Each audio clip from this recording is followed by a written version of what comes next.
ملي الدوله كتحتاج الفلوس باش تبني بنيه تحتيه بحال مثلا التيرانات ديال الفوت المونديال 2030 في المغرب، منين كتجيبهم؟ باش كتطبع الفلوس مثلا؟ اي دوله تقريبا كيكونوا قدامها 4 ديال الخيارات. الخيار رقم 1 هو انها تزيد في الضرائب على المواطنين والشركات، ولكن في اغلبيه الوقت كيكون هذا الخيار غير كافي.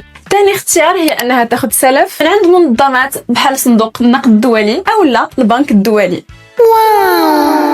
ثالث اختيار واخا غادي يجيكم غريب هو انها فعلا تطبع الفلوس، ولكن الدوله خصها تكون في قمه الحذر، والا غادي يطرا واحد التضخم كيف ما كان طرا لزيمبابوي اللي ولات مثلا الخبزه اللي كدير درهم ليترالمون كدير اكثر من 7 المليار.